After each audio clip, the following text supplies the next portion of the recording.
Sensationally silver because you are.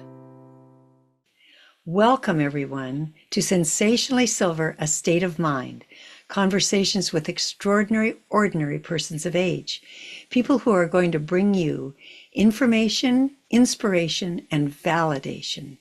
Join us.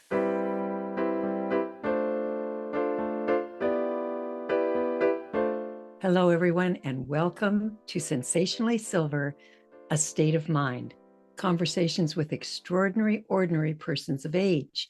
This program is oriented toward people who are 60 or over. My guests are always 60 or over. My beautiful guest today is 60 or over, although it's kind of hard to believe when you see her. She is Dr. Joanne Mednick, and she is a licensed marriage and family therapist. Welcome, Joanne. Thank you for having me here. Should I be calling you Dr. Joanne or Dr. Mednick? You tell me. Um, Most people, I say it's fine that they don't have to call me doctor, and if they want to, they call me Dr. Joanne. Okay. All right. Well, I will try to remember to say that because it takes a lot to earn that PhD. So, first of all, tell us your age, Joanne. So I am 63, about to be 64 in early February. Okay. All right. And then you qualify to be my guest because we have to have persons of age on both ends of this program. And tell me just a little bit about what it's like for you to be this age now. It's really interesting. I've never been one of those people who was afraid to say how old I was or to accept my age. And once I hit my 60s, I feel like I've really come into myself. So for me, being in my 60s has been really great. I'm a grandmother of a 2.5-year-old, which I love. He's the cutest little thing ever.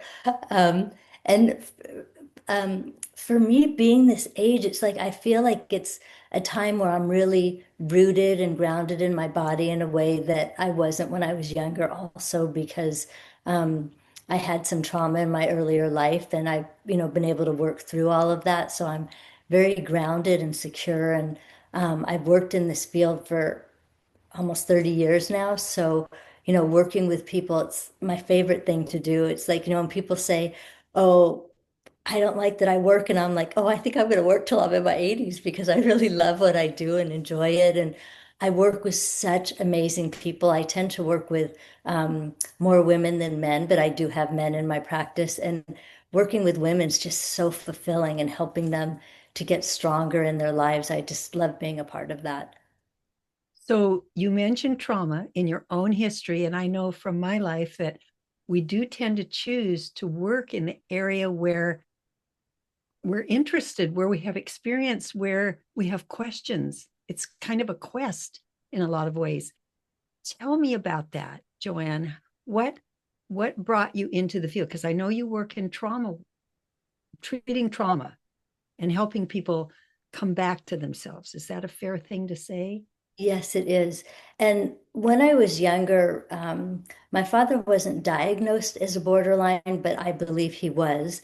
And so he was the kind of person that he either was fabulous and very loving, or you just didn't know who you were going to get. It was like having a Mr. Jekyll, Mr. Hyde.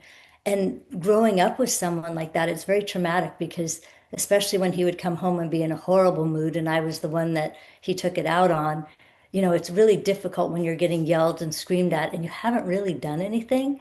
So, growing up in that environment, and we had a fire when I was young, and my brother was sick when I was young. So we just had a lot of, I would say more little traumas. They weren't huge traumas, but they were traumas over time. And I think for anyone that had to deal with trauma that lasted more than a very short period, it really affects your life and how you deal with people. So, for me, I was very quiet. I was insecure. I was shy. I didn't really trust people, especially men, because I always felt like, who are they really going to be? How are they going to show up? And are they going to always show up as the same person? And, for me, it was very interesting to come into my own and learn through the trauma work that I did that I didn't have to feel that way anymore and I could learn to trust people. And, it makes me laugh because people meet me and they're like, "You're not shy." And I'm like, "No, I'm really shy." But they don't see me that way anymore. So I'm trying to get to that perspective of not even saying I'm shy anymore. Well, but it's part of the story. And Right. I know from working in the field of addiction and the cycle, when someone's drinking, they can get very jolly. I mean, we all know about the happy drunk, who's Right. so friendly in the bar or whatever. And if that's toward a child, then the child thinks, I'm doing it right. Isn't this wonderful? Daddy loves me or mommy loves me. And then because drink does what it does, pretty soon the irritation comes in. And then that's directed at the child. And it can even ease into violence. And here's this little person thinking, what did I do? What did I do? And how can I make sure that I keep this person happy all the time so I'm safe?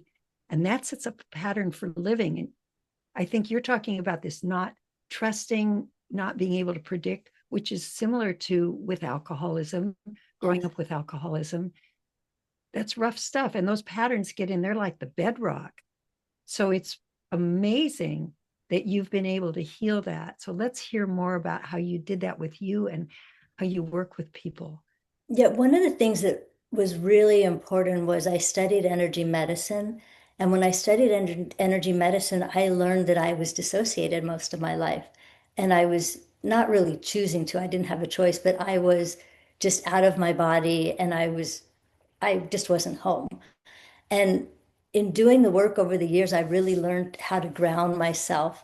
And when I do that, what I do is it's a little bit of a meditation, but I take people through it where we start at the top of the head and then we go to the fifth chakra and then the fourth and the third, the second and the first, and really root people into the earth, which is something that I do at this point. I check in a few times a day just to make sure I'm grounded. There's periods of time where I was so ungrounded that I had to do it every 10 or 15 minutes because it's kind of like with drinking. People don't want to be in their body, they don't want to be present. And for me, it was just a natural dissociation because I didn't feel safe being in my body.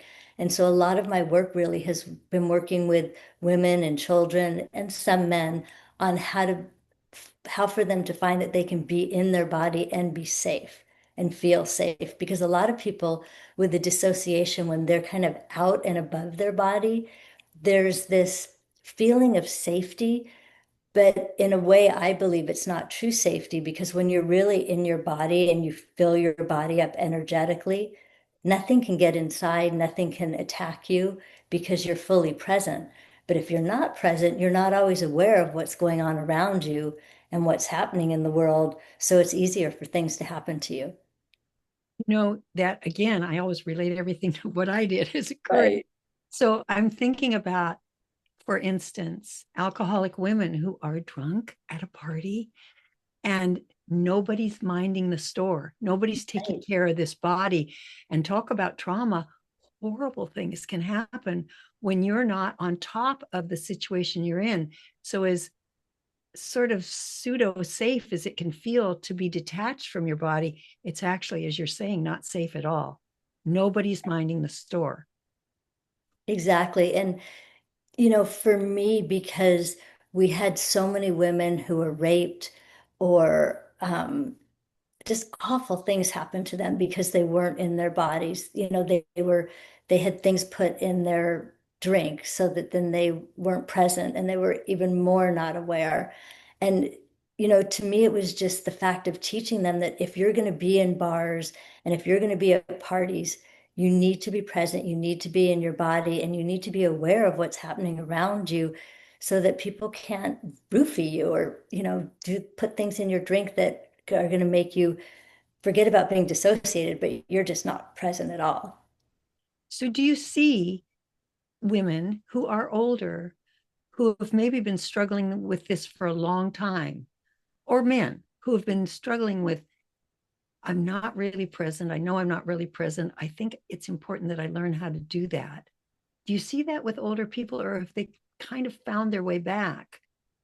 You know, it was fascinating for me because we had both populations. We had a young population in their early 20s, But to be honest, and I think part of it was they were attracted because it was something that I was doing there.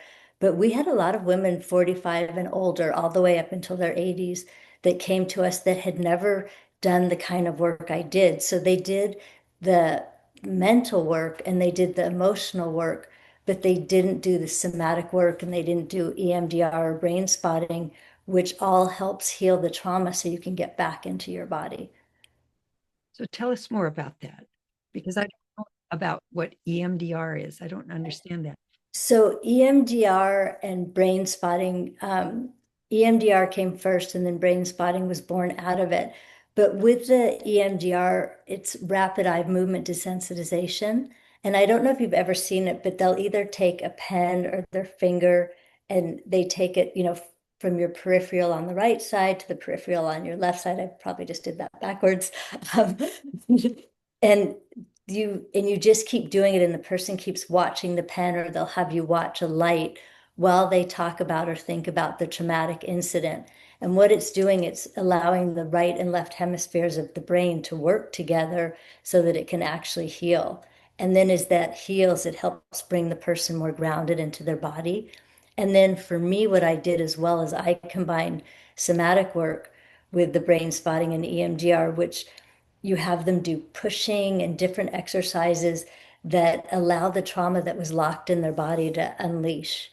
And that way, again, because their body's not so locked up, it's almost like um, when you're completely locked up, your body's almost frozen. And so, how can you release any kind of trauma from it if you're frozen? But if your body's able to relax again, then the trauma can release. And it's so interesting because when you watch people do this and they really push, literally they start shaking and they're shaking out the trauma that's been, in their shoulders and their neck and their arms.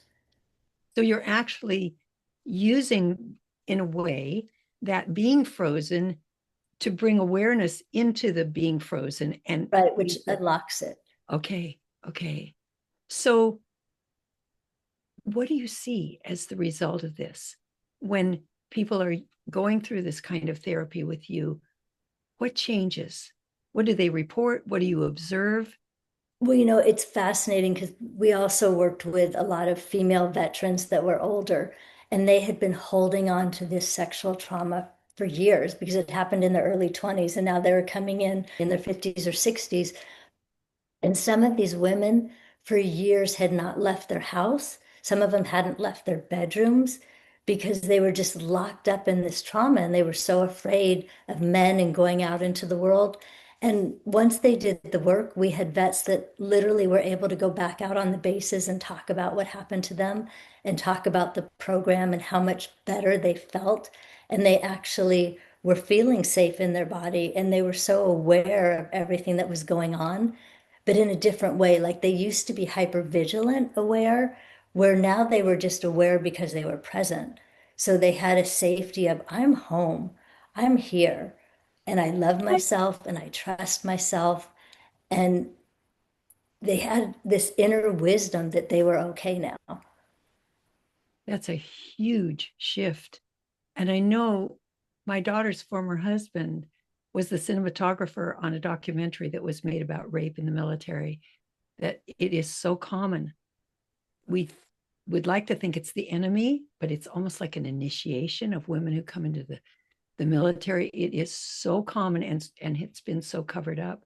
And I believe that documentary was nominated for an Academy Award. Well, actually, if it was the documentary of the Invisible War, that we worked with those women. They were Yes. the ones that came to our program to do that treatment. Okay, we're talking about the same documentary. As soon as you said that, I was like, I bet that was a documentary from the people we worked with. Yeah. A profoundly moving statement about what goes on between men and women and how it's sometimes sanctioned, really ignored, and by that ignoring sanctioned. And as is so often the case, film can bring attention to something that's very hidden and needs to be looked at. So you were involved in that filming and you were involved in working with those women. Yeah, we weren't involved in the filming. We just did the program that they put on afterwards for the women. I see. And who put it on? Did the military put that on for them? No, it was actually the people who did the documentary. They raised money and then they came to us and asked us to create a program, which we did. And then, they did it, we did it for the women. And the thing that was so amazing was after that, I was working with another organization and there was a lot of guys that were captains and were a little bit higher up in the military. And they would say to me, oh, it wasn't true. These women were just making it up. They just wanted to get out of the military. And I'm like, are you crazy? They got dishonorably discharged for telling the truth about what happened to them. And I would say, are you willing to sit down with me? And I would sit down with them and say, when you see these women and when they're around men, they're literally shaking, or you see that they turn white around men, or you see that all of a sudden they're shaking and scared and nervous, and they're almost like a little cult when you see a cult that's afraid around something. And then the guys would look at me and they're like, oh my God. And I'm like, what do you mean? And he goes, they had those signs. I just didn't see it.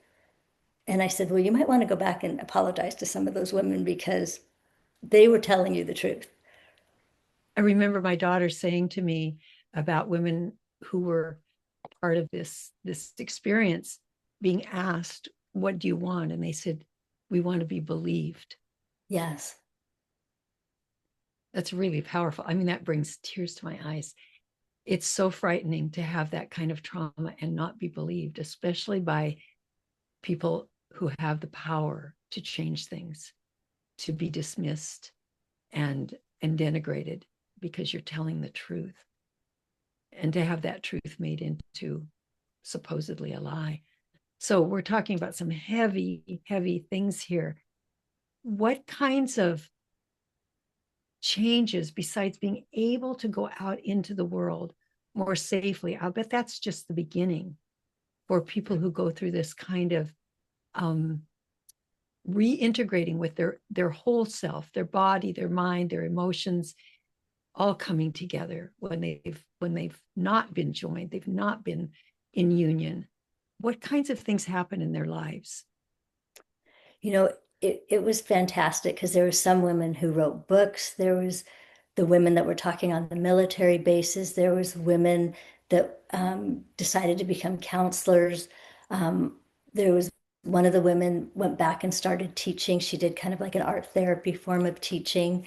Um, One woman totally changed her relationship with her kids because, she wasn't going to their soccer games. She wasn't really showing up for them. And all of a sudden they had their mom back, and we had one woman who, her son had ADHD and he was kind of a tough kid to begin with, but some of the things he did would traumatize her.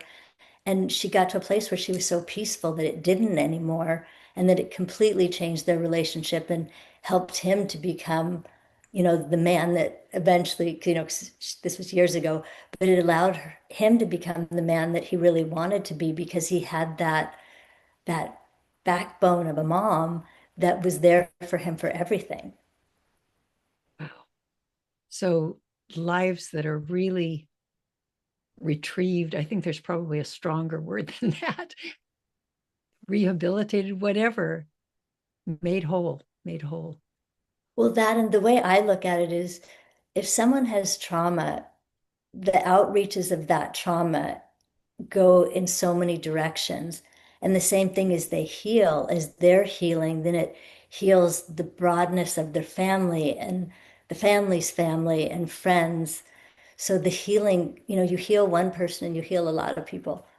Yeah, that ripple effect goes in both a positive as well as the former negative way.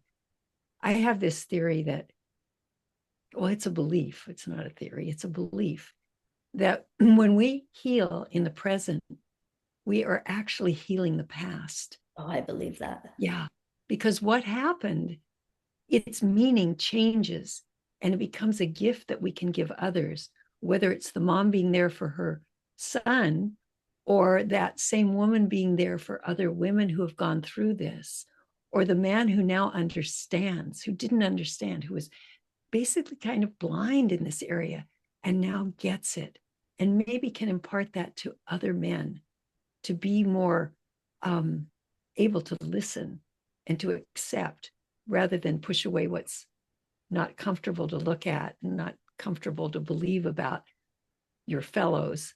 That's a lot of healing. And it turns something it's like a base metal that's turned into the purest gold or the Yeah. most shining silver, to keep it in tune with this program. Yeah, really, really redeeming experiences. And everyone who does what you're doing, Joanne, takes that trauma and becomes one of the wounded healers, the person who understands the wound, and then from that place learns how to help in a truly helpful way, not just saying, oh, how you poor thing, but putting things back together again, building them up, making Yeah, them. and as you say, it's so nice because a lot of people with trauma don't feel seen, as you said before. And having a therapist that's been through their own trauma, we see them in a way that's so non-judgmental. We really see what's going on and we can see the whole picture, which I think is so important for them because it also allows them to heal in such a deep place because they feel so safe and they feel that, in my room, I try to create a womb for them.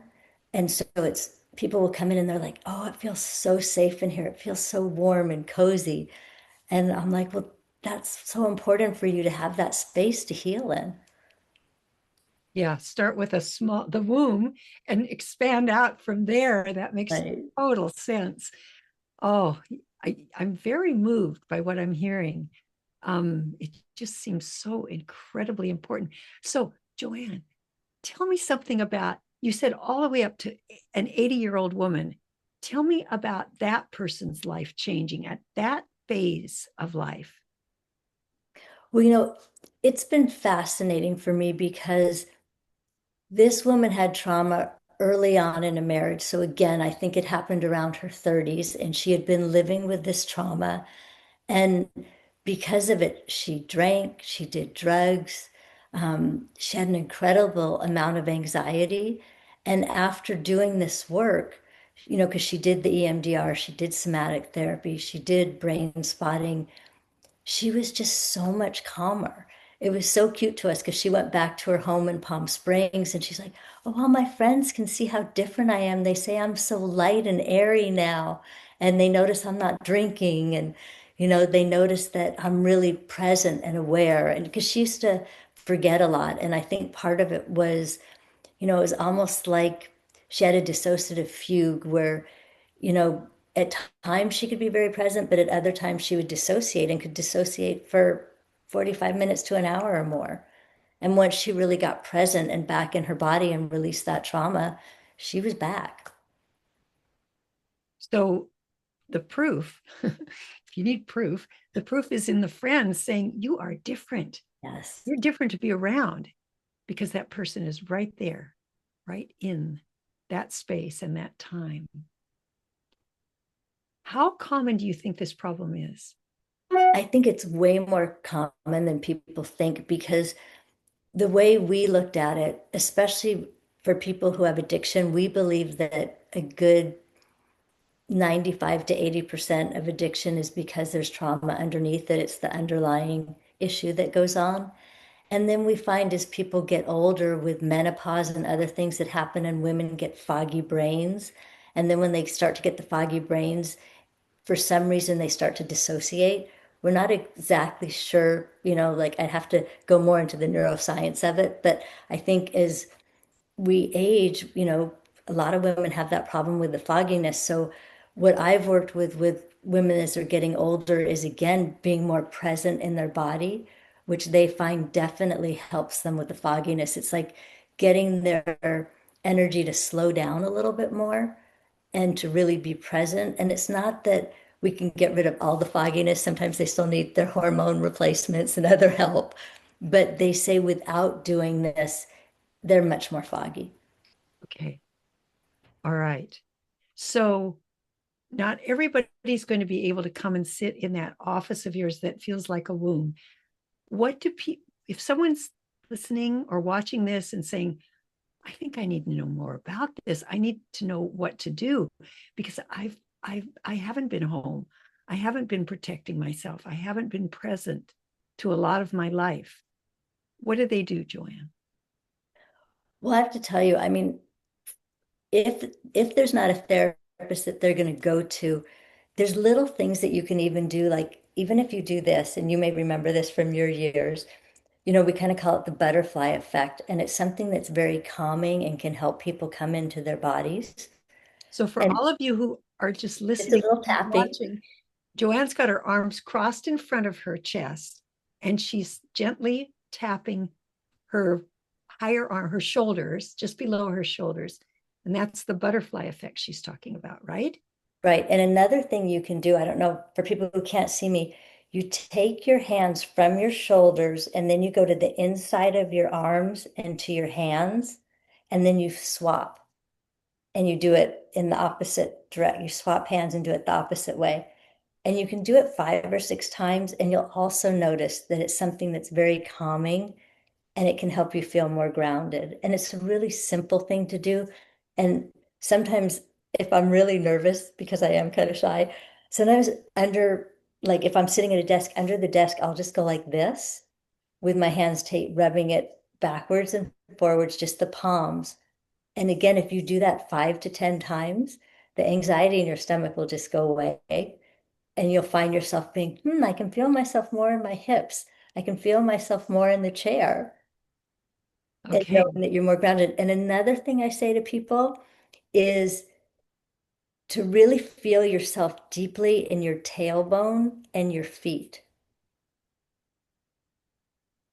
Explain why, because I bet there's really good reasons So why. if you do that, like normally, as I said, I'll take people through all the chakras starting at the head. But for some people, if they just feel their hips into the chair they're sitting in and take a deep breath, and then feel into your feet and take a deep breath, you'll find yourself more grounded, because then you're in your tailbone is your first chakra, and your hips and your feet are your second chakra. So you're taking the lowest part of your body and just really rooting it into the ground. I imagine that when people have experienced physical trauma and they don't want to be in their body, to teach them, coach them to pay attention to the physical, pay attention to those sensory impressions that you get from touching yourself, feeling your hands, rubbing your hands, feeling your shoulders. That's just the opposite of what they're used to doing, which is flying out of that body and getting somewhere else. Um, so simple, so basic, but something that you wouldn't do unless someone said, try this, right? Right. And it's interesting. Sometimes I just go there because, like, for people who have been raped or hurt, sometimes to get them to go between their neck and their hips, sometimes they do need help because it feels so unsafe to be in there that it's easier to have someone help them with that. But a lot of people, if they just go to their hips and feet, it's easier. It doesn't bring up a lot of emotion for them. So it's something that they can just go to and help them get grounded. I would imagine that working in this area for you, now, maybe I'm wrong, but I would think it would keep bringing up things, but in a very gratifying way. I mean, expanding your own healing as you go along, working with other people who need to come back to themselves, need to embrace being inside the package they're in for this lifetime. I know that I studied for some time with Barbara Brennan, and she worked in the human energy field, healing through the human energy field. And she would get students who really loved being very airy fairy, just all kind of up in the air. And she would say to them, you can only go as high as you can go grounded into the earth. Yes. You would keep doing exactly what you're talking about, Joanne, bringing them back into their body, grounded in the earth, in order to facilitate greater facility with that spiritual kind of healing that they were trying to do. So we don't do it from being out there in the air. We have to use this vehicle we're in while we're in it, right? Yeah, and it's interesting because as people get really grounded, the next level of work I do with them is we start with the first chakra and then we go to the heart chakra. And then we go to the sixth chakra, which is your very magical third eye chakra. And that's where I kind of teach people how they can make their lives better because they can be in that place and visualize their life the way they want it to be. And miraculously, often it just keeps happening because they're in such a positive visualization of what they want and they're manifesting it that, if you manifest from your third eye, things really happen. So it's interesting that you say that because I'm like, okay, once they're grounded, then we can do the fun work. That's the dessert, right? Right. And yet Exactly. it's just basic living, just being present to life as it's being lived right now. So, what are some of the changes for you as your career has advanced? Oh, that's so interesting. Um, I think also because I'm constantly, um, I studied energy medicine, I studied spiritual psychology. Then from there, I worked with Dr. Joe Dispenza. I'm always learning something new because I'm one of those people that I never want to say stagnant. I always want to keep learning, and it's why I've learned so many modalities to help clients as well. And I would say, as I said before, like it's just made it where I'm at that age where I know some people say, well, don't say it this way, but I feel like I'm that old crone that I'm really in that place of wisdom and wanting to spread that wisdom outwards and knowing that the more people I can help create the life that they want to live, that just gives me so much joy because I'm every day creating the life that I want to live. That says a lot, doesn't it? So, I think let's end with this. I always like to ask my guests what they want to say because not everyone who's listening or watching today needs that kind of work. But what is your message for everybody who's with us today, Joanne?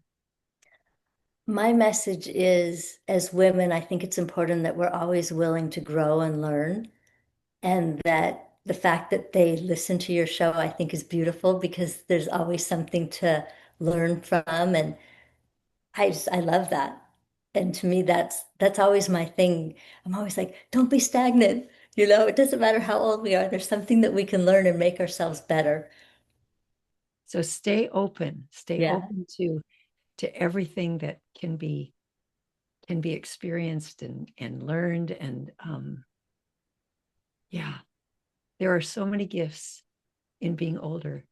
And we don't think about those when we're very young. We certainly don't think, oh, I'll be even better when I'm older. We want to stay young forever. I remember that so well. But I'm continually surprised at the richness of being a person of age. So, Joanne, thank you. Dr. Joanne, I didn't do it this whole program, and I should have. Every Okay. time I said it, I thought, oh, I should be saying Dr. Joanne. Thank you for being my guest. Thank you for being here with us today. And thanks to all of you who have joined us. We'll see you next time. Sensationally Silver, A State of Mind, is sponsored by Sensationally Silver, a complete hair care product line created especially for people with hair like ours, naturally gray and white hair. Sensationally Silver products can be found exclusively at sensationallysilver.com. Sensationally silver, because you are.